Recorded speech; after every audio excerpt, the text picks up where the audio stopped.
Kopš pirmsākumiem Latvijas Universitātes turisma kluba izveides un vēlāk Impro ceļojuma izveides ir pagājuši 30 gadi. Interesanti, aizraujoši un piedzīvojumiem bagāti gadi. Ja pirms 30 gadiem, 1995. gadā, mēs piedāvājām tikai 51 ceļojumu gadā, tad jau šogad, 2025. gadā, tie ir 675 ceļojumi uz visdažādākajām pasaules valstīm. Ja sākumā mūsu ceļojumi, mūsu braucieni vairāk tika organizēti kā sporta pasākumi, kā dalība dažādos sporta pasākumos, tad vēlāk jau tieši šie sporta pasākumi bija kā iegansts, kā iemesls, lai izbrauktu ārpus Latvijas teritorijas.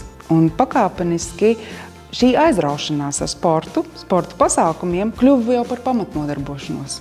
Un tā, kā es teicu, pēc 30 gadiem mēs jau piedāvājam 675 ceļojumus apkārt pasaulē. Mūsu ceļotājs ir zinātkārs, interesants, ieinteresēts, iedvesmojošs, jo pateicoties mūsu ceļotājiem, mēs smeļamies idejas, jo tieši viņi ir tie, kas dod mums kaut kādas idejas, domas par jauniem galamērķiem. Pateicoties viņiem, mēs pilnveidojam jau arī esošos maršrutus, esošos braucienus. Tā kā mūsu ceļotājs ir gan avantūristisks, gan aizrautīgs.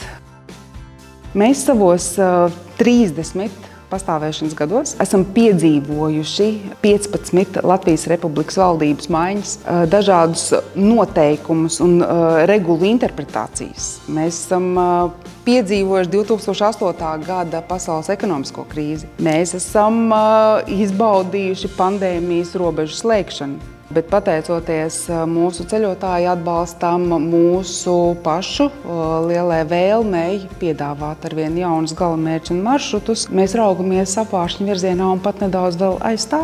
Un es domāju, ka tas arī ir iemesls, ka mēs meklējam arvien jaunus izaicinājumus, arvien jaunas iespējas piedāvāt ceļotājiem apmeklēt tās vietas, kuras varbūt par kurām nav lasāmas ierastajos turisma ceļvežos. 1995. gadā mēs iegādājāmies pirmo autobusu.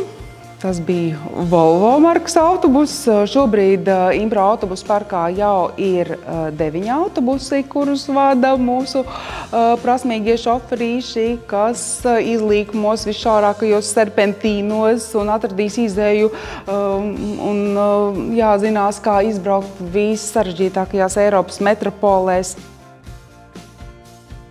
Mēs ļoti bieži braucam komandējumos, un mūsu kolēģis, kurš strādā ar Latvijas turistiem priekš latviešiem, bija izpētījis dažādus Baltijas stūrīšus, un mēs sapratām, ka mēs gribam tieši to piedāvāt mūsu klientiem. Mēs gribam aizvest cilvēkus kaut kur dziļi mežā, mēs gribam aizvest cilvēkus kādā zemnieku saimniecībā, mēs gribam parādīt, kā tiek žāvētas zivis, un to mēs visu šobrīd piedāvājam saviem ārzemju partneriem.